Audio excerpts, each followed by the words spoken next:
You're with Clement Manyathela on 702. Let's walk the talk. Streaming on the Prime Media Plus app. DSTV channel 856, 92.7 and 106 FM.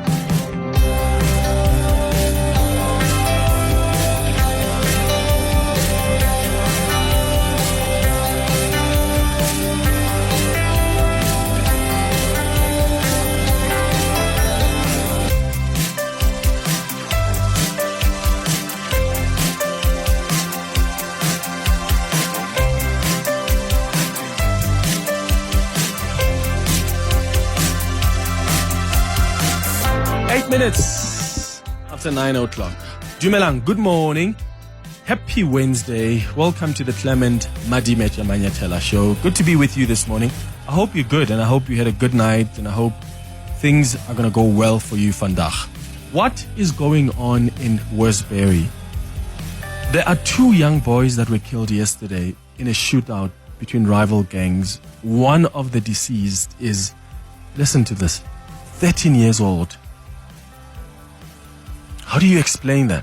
13 years old. 5 others are in hospital. According to police, these teenagers were approached by 4 suspects on foot carrying firearms and they shot at the victims several times. Here's what the National Police Commissioner, Fanima Samola, said late last night when he arrived on the scene. The disturbing trend that we have picked up in various parts of the country, young children as young as 13, 14, 15, 16 and 17 years are being used as runners by older gang members and leaders. They have been recruited at a very young age. They are all school-going kids to do the dirty work of these gang members.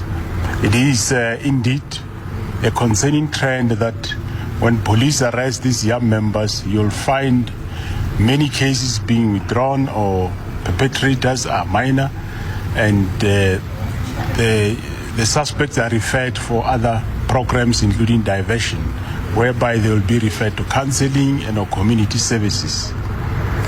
Yeah, that's what the National Commissioner was saying. I mean, it's just shocking that we've got 13-year-olds, 18-year-olds that are involved in this gang. Is this a trend that you are aware of? If you live in Westbury or in areas that are affected by gang violence, I mean, these boys are too young. How do they get attracted or recruited into these gangs? Is it about safety and security? Is it about protection? Is it about money? Is it peer pressure? The commissioner says that they now want to question the mother of this 13-year-old that's died. We are also engaging the homeowner to question individuals who is the mother of one of the boys as to how did she allow such young child to get involved in such activities when they should have been in a classroom. We cannot allow a situation where young children are involved in gambling and gang activities, found smoking, like it was said they were in a group smoking at a specific place. Indeed, the family unit plays an important role to assist the work of the police. It started home where parents and guardians do their part in instilling discipline and monitoring the children. Yeah, I mean, and it does start at home. But how do you know that the mom actually allowed for this 13-year-old to be part of gang violence? Because sometimes parents are doing the best that they can to raise disciplined children who they always consistently teach to stay away from any criminal activities. But sometimes the kids will behave in the household. They step out, they become completely different human beings. And I wonder, as a parent, how do you protect your children from getting involved in criminality or illegal things in the community? I mean, I know some parents send their kids to boarding school just to keep them away from the community, keep them away from trouble. Some parents ban their kids from going outside the yard after school. They would rather have them indoors with their computer games or on their devices. What do you do to try and keep your children from trouble? Because sometimes they behave in front of you, but become something different as soon as they step out of the house. 011-883-0702. Let's talk on the WhatsApp line. You can send your voice notes on 072-702-1702. Did you hear what came out of the Madlanga Commission and the parliamentary inquiry yesterday.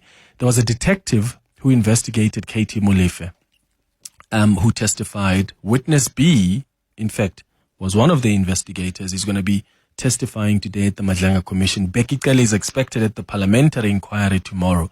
That's going to be fireworks. Listen to what Witness A said about the time they went to arrest Katie Molefe. He was testifying at the Madlanga Commission yesterday. I was called outside to come and explain to them and tell them to say, no, this was a legit operation that was taking place at Molefe's house. And then I found these members with the members of the church outside, and then with also one of the members that we were working with, who was trying to explain to them to say, no, this operation is a legit police operation. And then when I came there, I told them, no, we are executing a J50 here. We are doing an arrest. Then they said, where are you guys coming from? Then I told them, my office, to say, we are coming from organized crime. We're working with the PKTT team. We're doing this operation on a certain case. Then they said, now they need details of the case that we're working on. And they wanted us to brief them on that case, which now we said, no, we cannot do that, because now, what is your interest in the case? Why should we give you the details of the case that we're working on? Because for now, you just told us that you're from DPCI. We haven't verified that. We're just taking it from face value that you're from there. But for us to give you information on the case that we're working on, I don't think that will be proper. And then we didn't give it. Yeah, sure. Guys, we're dealing with fights, factional fights in the criminal justice system, hey? The SAPS having a confrontation with the Hawks. SAPS making accusations towards IDEC, that investigating unit within the NPA. It's really not looking good for us. I mean, what this Witness A is saying is, as the police, they go to arrest Katie Molefe, and then there are members of the Hawks who rock up. And they say, what are you doing here? There's a helicopter hovering above. Are you kidding me? And he says, we had to call for backup. So Hawks members want to get there because they were told. Remember who told them? The businessman. No, it's not businessman. Come on, super consultant. Malcolm X. Remember, he came on the show. We interviewed him and he said he's the one that called the head of the Hawks, Godfrey Lebeya, and said, hey, there are people trying to arrest Katie Molefe here. And they claim to be members of the Hawks. But Witness A says, no, we've always said we are members of the SAPS. They are the ones, the Hawks members, who came and demanded to know why we are arresting Katie Molefe. And Witness A said at the Madlanga Commission yesterday that when we were arresting Katie Molefe, we received so many calls. They received calls from people who, even the head of organized crime, who said, you know how dangerous and powerful Katie Molefe is? That's a person of generals. He's close to generals. And apparently Shadrach Sibiya, the Deputy National Commissioner, was upset that this person was arrested and sent to the Pretoria Central Prison. So there are so many people who are calling this investigator and said, what are you doing?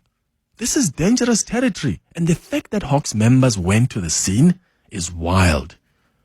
And we did interview Godfrey Lebeya, the head of the Hawks, who told us why he sent a team to Katie Molefe's house. Maybe we should find those clips and replay them for you. The Hawks head and what Malcolm X told us, who happens to be quite close from what I picked up from him with Godfrey Lebeya, who's now a retired head of the Hawks.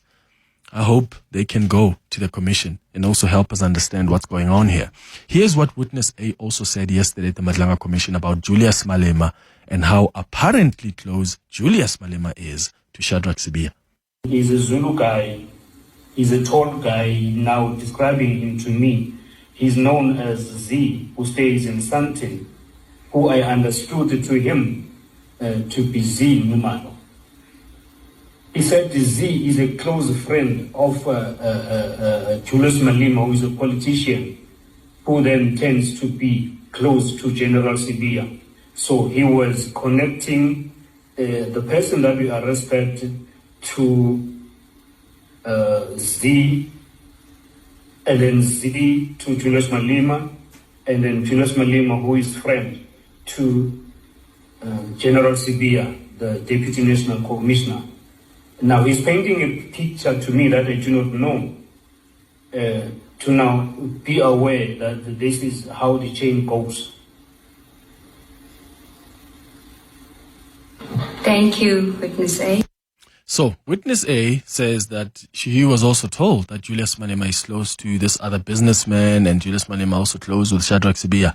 Now, here's something that's suspicious, and I've said before, in fact, Julius Malema is the one who warned about this. The irony here is that Julius Malema was warning that we need to be careful of trying to criminalize people who just get mentioned by these people who are testifying. So just because someone's name gets mentioned, we're so quick to think that they are somehow involved in criminal cartels. And we saw it before, even with Diane Collar Barnett. I mean, Julius Malema was one of the people who said, why must Diane Collar Barnett recuse herself or be removed from the parliamentary committee just because the name was mentioned? So now Julius Malema is being mentioned, and there are all sorts of suspicions going around that the reason Julius Malema didn't even come to parliament, because remember, Shadrach Sibia went to parliament to testify. On the day that he had to be questioned from members of parliament, those 2 days Julius Malema wasn't there because of, we were told, prior commitments. You've got to wonder, now that we are told by Witness A that he was told Julius Malema is close to Shadrach Sibia. What does that mean? Is that why Julius Malema didn't want to ask Shadrach Sibia questions, or did he really have commitments and he couldn't come to parliament? The Sowetan newspaper called Julius yesterday. I think they tried to get comment from him, and Julius just said, I think apparently he went on to tweet that, which is, you will never find me, where is that? It says, Baloi, meaning witches, you won't find me in the wrong places. And this is not to suggest that Julius Malema is involved. But if he's close to Shadrach Sibia, you do have to ask yourself, why didn't you come to parliament on those 2 days to ask Shadrach Sibia some tough questions? Because that's what we know Julius Malema to be, especially during this parliamentary inquiry. Okay? But we'll see. Let's see what comes out. Once again, we have to be clear. This man, Witness A, didn't say Julius Malema is involved in the criminal cartels. He just said that he heard that Julius Malema is close to Shadrach Sibia. And now people are beginning to wonder, is that why Julius Malema was not there in parliament? So that's what happened at the Madlanga Commission today. Clement Manyathela, streaming on the Prime Media Plus app. DSTV channel 856 92.7 and 106 FM. Let's go straight to your calls on 011-883-0702. I've been asking you about what's been going on in Westbury. Oh, my goodness. The police commissioner is once again on the scene. He was there late last night. These young children getting involved in gang violence is really quite concerning. And I'm asking you as a parent, how do you keep them from trouble? Because sometimes you're raising disciplined kids. As soon as your kids leave the room, they leave the house, they become monsters. They go and bully other kids. They go get involved in criminality, which is where I think we need to be cautious not to blame the parents and ask, why did you allow your kids to? Some parents are doing their best to raise disciplined kids. It's the children who become something else when they're out in the world.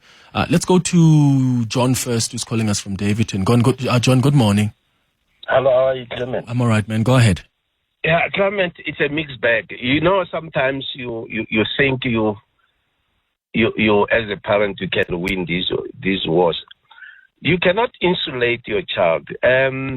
Our kids are social beings. They get mixed with other children. These other children, sometimes they are family-headed, child-family-headed families, houses, or their parents who don't care about what is happening because they have lost trust in the government. My last boy, you know, as a teacher, I've been involved in guidance, you know, trying to motivate children, even bringing to school former prisoners. We have seen it all.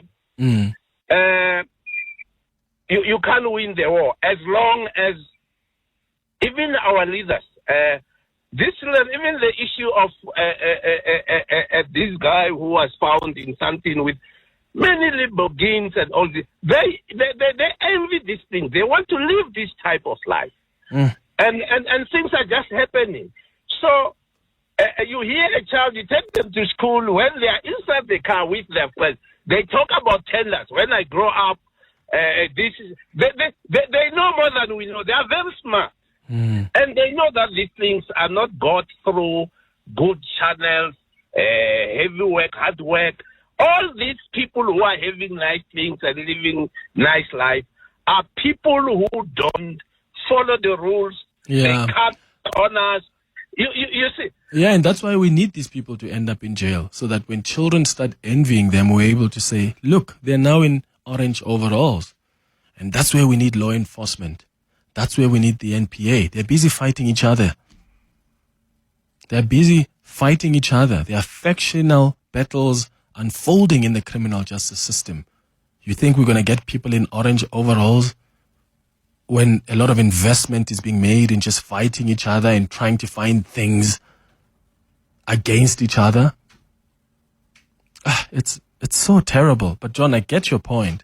And I just hope and I just wish that all these people being found to have been involved in irregularities can be sent straight to jail, including some politicians, so that we have a reference point when these kids are so envious and they are easily swayed by what they see. We're able to say those people ended up in jail. Look at where they are now. Mpo, you're calling from the East End. What are your thoughts? Good morning. Yes, morning, Clement. Sure. John is right in that you can't insulate your kids. And I think one of the mistakes, a mistake that we tend to do as parents, especially in the township, we think that if we are too strict, or we in our minds we think we are strict and we're doing the right thing. But I think the saying that says strict parents raise dishonest kids is true. So what seems to have worked for me, I had just had to talk with my son. I have an 18-year-old boy, and he was also studying to hang with the wrong crowd and smoking and stuff. And I sat him down and asked him for his reasons. Why does he think smoking is cool? And he tried to deny it and all of that. And then I went on to educate him about how nicotine and marijuana is going to affect his brain, and that this habit that he's picking up, it requires money, and he's not working yet, and it's gonna cause conflict in the house because he's gonna start pinching my loose change and all of that.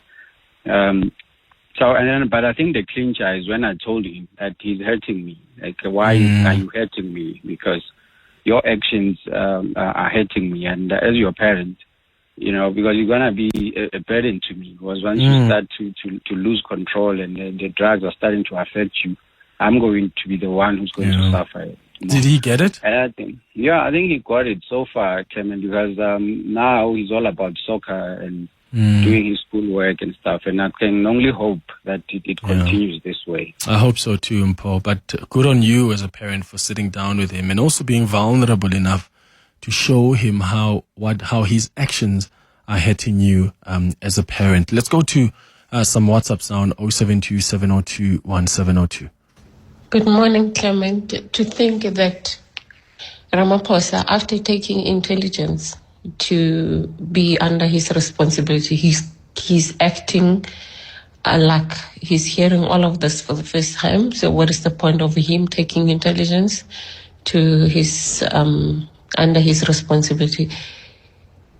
And secondly, to think that if Mkwanazi followed due process, we wouldn't be informed as we are today of what is really happening in this country. So it shows that sometimes due process doesn't serve the country. It serves the criminals. Morning, Clement, to your crew there, and morning to everyone else who's listening. You know, Clement, I questioned Malema's absence at the committee during when Tate Sibiya was there. And even before these revelations could come out about him knowing Tate Sibiya, he even confirmed it yesterday. In passing, though, when he said he has the contacts of Tate Sibiya and they would normally talk.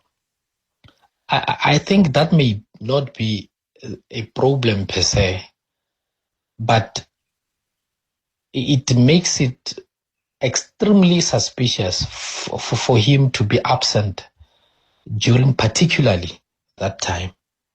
It makes it so suspicious that it raises eyebrows now. Yeah, look, guys, as I said, let's wait to hear if there's more, because we can't also just, as soon as people are mentioned, then we start thinking that they must be involved somehow in criminal elements. I mean, the witness A didn't suggest that somehow Julius Malema is involved, or he just said Julius Malema is close to Shadrach Sibiya. What I'm more interested in is, could it be that he didn't come to Parliament on the day that Shadrach Sibiya was going to be questioned, because he knew that it will come out that maybe we have a close relationship, and therefore, if I'm there asking questions, it's going to sound weird. So I'd rather recuse myself without really recusing myself. So I don't know. I don't know how deliberate and intentional that decision was, his absence in Parliament on those two crucial days when they were supposed to be questioning Shadrach Sibiya. Because he's been putting some really tough questions to the people who are on the hot seat in Parliament. But somehow he had prior engagements on those two critical days when members of Parliament were going to question Sibiya. And now we find out that apparently he's close to Sibiya. They haven't provided any evidence to back that up. But who knows? They've confiscated Sibiya's phone. Maybe there's more information that's going to come up. It's 9:30. Your voice. Your station. Your open line. Walk the talk with Clement Manyathela. On 702. 24 minutes before 10 o'clock. Back to your calls on 011-883-0702. We'd also taking your WhatsApps on 072-702-1702. Clement, good morning. And listeners of 702. Clement, look, anonymous. Look, Clement, kids will always be kids.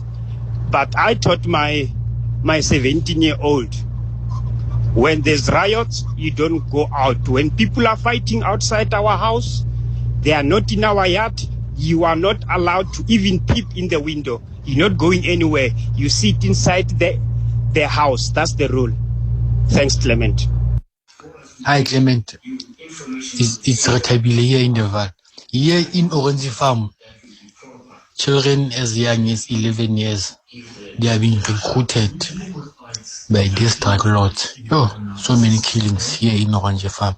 It even appeared on the news. Oh, okay, thank you. Clement, it's Vincent in Westbury. Look, one thing that I've noticed with communities like Westbury is because in other communities in particular, be it in Soweto, Soshanguve, or Kagiso, we do not have role models when at Clement. We need role models. When people get uplifted in their lives, they move out of such communities. So I think we need to have role models in our communities, because if a child that does not have a role model, they are more likely to model bad guys in the communities, and this will make them the gonna-be criminals and the wanna-be criminals. So that's my take on that. Yeah, hey. Someone else also on the WhatsApp line says, yeah, Clement, we need to have a serious conversation about our kids and role models in our communities. Yeah, but also sometimes you've got kids that do have role models, and somehow still, maybe through peer pressure or maybe through just wanting protection, they end up getting involved in these gangs. I don't know.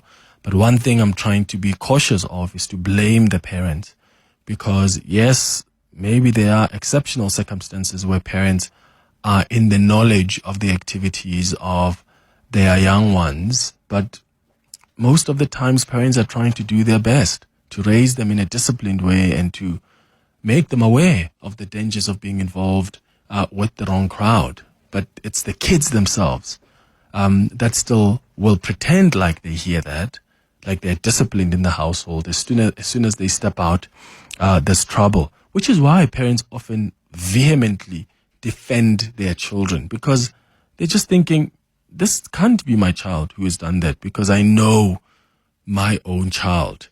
So we're talking about this because of what's happened in Westbury. I mean, there are 2 young boys that were killed yesterday in a shootout between rival gangs. One of the deceased is 13 years old. There are 5 others that are in hospital.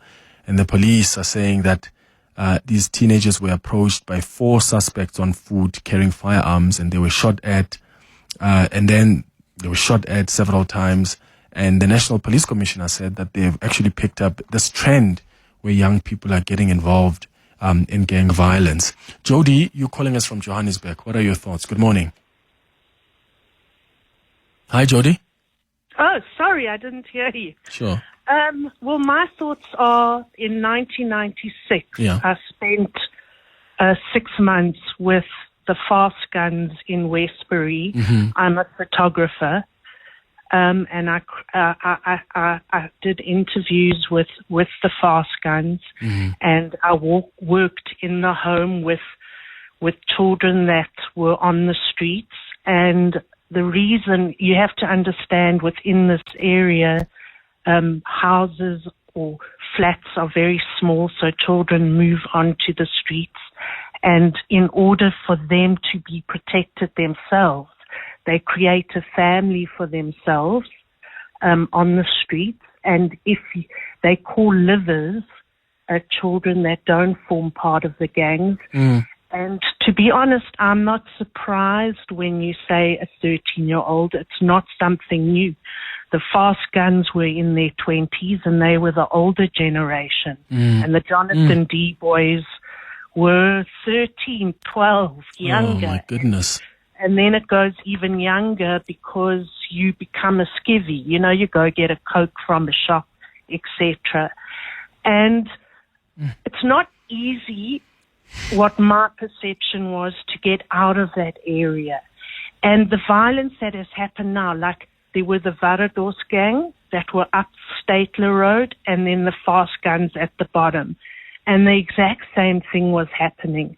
When I was there, 21-year-olds were killed due to gang violence. Even the Fast Guns were worried that a hand grenade was going to be thrown into their shop. And I just have to say, in terms of having role models, there is someone that comes out of Westbury, and if you're a football fan, you would know Stephen Pinnard. Ajax Cape Town, and he played for Everton in the English Premier League. But, you know, like when I was introduced to the young people, everyone has a nickname in Westbury. Cutie was known as a brilliant gymnast. I was introduced to many people, rapists, rap artists, Godfather, Carson, drug addicts. Sometimes a lucky few with talent are recognized and get the opportunity to develop their skills outside the confines of this environment. Can I read one last thing? Sure. It's from the Fast Guns, because I interviewed everyone. There's not a kid around 6 who can't tell you about a gun. My kid is 5. I take my gun home, remove the magazine, and give it to him to play with. He must get used to it. He is the only other man in the house. He will be the next breadwinner. It's not to say that I want him to be a gangster, but he must be gun-wise, because guns can be dangerous, even in your own house. Sure. Wow, Jody. This is so unbelievable. Just listening to you recount what you experienced. Did they explain to you what attracts them to be part of these gangs? Is it for protection? Is it peer pressure? Is it just that knowing, as you say, that, well, someone has got to be the breadwinner, someone has got to be the man of the house, and at some point there's no way of surviving if you're not going to be with a crew that you work with in the community. You know, gangsterism has happened. I'm not sure if Don Matera is still around, but I mean, this has been happening from, I don't know if it's the 60s or earlier, and the names of the gangs change and the drugs that they use change, etc. But it is a way to make money. And if you have no hope, even though it's a small area, to get out of there is really, really difficult. And therefore, it is a way to survive. And it's a way to make a living. And it's a way of life. But this is not to say that the whole of Westbury is like that. I was looking at, and I was given full access into the world of gangsterism and into family life. The family that I spent time with, the father was in prison. The mother had 3 children. She just couldn't control her children. Yeah. Jody, did you write a book about this? Did you document this anywhere else? What you had? I've got a book called Between Dogs and Wolves, Growing Up with South Africa, and it has part of it in there. Okay. I'm going to put you back to the producers. I think I would really want to have an extensive conversation with you. I think stuff that you've picked up during your assignment could really be helpful for us to understand the extent of this gang violence and why people, especially these young ones, are getting involved. I'm going to put you back to the producers, Jody. We'll exchange our contacts, and I'm hoping I can get my hands on your book, read it, and then bring you back so that we can have a much broader conversation with the listeners. On the WhatsApp line, someone says, Clement, I beg to differ. I was raised by strict parents. I wasn't even allowed to go far beyond the gate of our house, and I had a 5 p.m. curfew. I never drank, I never smoked, or went to parties until I was 19. Today, I'm a well-mannered man and don't feel like I missed out on anything. In fact, many of the friends I used to admire back then are nowhere near the success that I've achieved. That's a message there from Anonymous. And Anonymous, that's great to hear, but maybe you are one of the exceptions. I mean, I know of people who were raised exactly the same way you described, and they were the first to fall pregnant at the age of 19 or 18.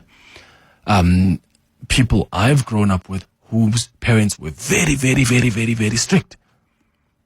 And they were the ones, the ladies were ones to fall pregnant. How do you explain that then? You still have the 5 p.m. curfew. You still have parents who don't allow you to leave the house. They don't allow you to go drink, to go parties. You still fall pregnant. Or as a boy in the household, you still smoke. Because the parents can only do so much. The parents can do as best of a job to try and protect you, to try and instill discipline, to try and be strict towards you. You still go out to the world, and they don't have control over that. It's 13 minutes before 10. Voice. Your station. Your open line. Walk the talk with Clement Manyathela on 702. 10 minutes before 10 o'clock. I'm going to go back to your calls and your WhatsApps in a moment, but quickly, remember earlier on I told you about what Witness A said about as the police, SAPS, when they went to arrest Katie Molefe, they were confronted by members of the Hawks, and members of the Hawks demanded to know, what are you guys doing here? Why are you arresting this guy? What are the charges? And the SAPS guy says, no, but you've got no business knowing that. This is the work we're doing. It's legitimate. And because we always have to remember so that we connect the dots here. Why were the members of the Hawks at Katie Molefe's house? Who called them to come to Katie Molefe's house? And for what reason? Well, Malcolm X was on this show, and he told us that he's the one who called the head of the Hawks to send a team to Katie Molefe's house because Katie was about to be arrested. Do you have a relationship with Godfrey Lebeya that gives you the access to call him? Because you could have called the station commander or another police station. Can you help me understand that relationship with the former Hawks head? At the time I got a call from Katie Molife's brother or friend, as you said it. The first person I called was the Minister of the Police. He didn't pick up. Then I called the head of the Hawks because I wanted to call the minister and say, hey, there are policemen here who say they are policemen. When I didn't pick up, I called Libya. In my life, I've met Libya once in his office in Pretoria. He's got my number. I've got his number. Now, all these people, politicians, they are human beings. They are accessible. And as a super consultant... And he's not a politician, remember. He's not a politician. He's a law officer. He's a Hawks head. Yes. Look, I've got access to his bosses. They have access to me. As a super consultant in my business, you must have access to everyone. When you say his bosses, what do you mean? I'm talking about the ministers. Hey, make me a super consultant, please. Because, I mean, if you have got access to the Hawks heads' bosses, the ministers, because as a super consultant, that's the access you need. Interesting. Now, that's the man who called Godfrey Libya and said, hey, there are people here that are arresting Katie Molefe. The Hawks head, who's now retired, we also brought him on the show and we asked him, why did you send a team when the SAPS were doing their job and you sent your team to Katie Molife's house? This is how he was responding to that. Did you send members of the Hawks to the home of Mr. Molefe? Yeah. Let me explain it in this way. The members of the Hawks were never dispatched to go and stop the effecting of the arrest. That is the first statement that I want to make. Then I come to indicate how the members of the Hawks found themselves at the address of this individual. On the day of the 6th of December 2024, the DPCI was having its annual national awards at Diep en die Berg in Pretoria. While we were there, I received a call from a person who is a source. It is a source that I will not mention his name. At some stage, if it becomes necessary, he might have to be called to come and testify before the commission if that takes off. But that is, that we don't reveal sources, other call them whistleblowers and the like. Wow, it was too late because Malcolm X revealed himself and revealed that he's the one that called Hawks said. The only thing Malcolm X denied was, I am not a source. I'm not an informer within the SAPS. But the Hawks head, in fact, if you listen to that conversation, I go on to ask him, are you saying that the person who called you and said Katie Molefe is about to be arrested is actually someone who's provided credible information before to the police? And the Hawks head, well, the retired now Hawks head, Godfrey Libya, said, yes, this person has given us good information before. But when I spoke to Malcolm X, he said, no, I'm not a source. But he did confirm he's the one who called Godfrey Libya. Now, that for me just tells you how powerful even someone like Katie Molefe is. The fact that when you get arrested, there's a helicopter hovering over your house, which is not part of the team that's come to arrest you. And then there's a Hawks team that comes to your house to question the police officers who are arresting you, and they're asking them, what are you doing?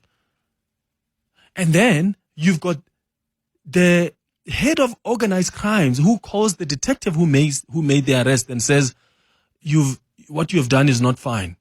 Why are you arresting this chap like that and you're sending him to central prison? Shadrach Sibiya is not happy. Shadrach Sibiya is the Deputy National Police Commissioner.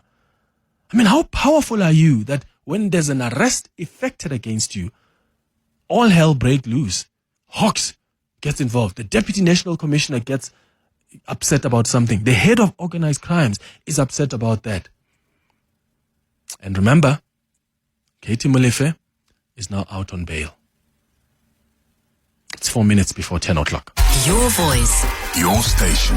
Your open line. Walk the talk with Clement Manyathela on 702. Jody, you're calling us from Florida. You want to talk about Westbury. You said you made it out. How? Good morning. grace of God, my friend, the grace of God. Mm-hmm. Everything that the other Jody spoke about, I loved that experience. Not one word of a lie there. I left school at a very, very young age because there were no role models in the house. Because I figured even if I finish school, nothing's going to happen to me. And then I became, because I slept on the floor in the house I lived in, I became so good at learning which car is passing my room. And when the drug dealer passed there, I knew there's he. Let me go speak to him. And I walked into his house. The drug dealer at the time, I walked into his house and I said, I want to sell. You understand? And he said, what do you do? I said, I don't have money, but I'm very good at stealing car radios. And I became very good at car radios. One of the top South African soccer players, you know him as 16V, still owes Jody Meyer 300 rand. You're Dr. Kumalo. Because that's what I did. A boy from Westbury now, Clement, he will be launching his gin at a gin festival on Saturday. Also Rocky Gin. I'm glad to hear that. I'm glad to hear that you've made it out, Jody. It's actually quite scary hearing. I mean, for someone so young to also go to a drug lord and say, hey, I'm here, use me. That tells you of what happens in the community and what people end up being recruited. And because sometimes as a child growing up in a community like that, you do ask yourself, what's my future looking like? When everybody I'm seeing almost seems to have been involved in these criminal activities, and that's how they've managed to survive. That's how they've managed to build their homes and their families. So you're the odd one out. So people then end up just submitting themselves to these gangs. Oh, it is really a crisis. It's so concerning. It's 2 minutes before 10.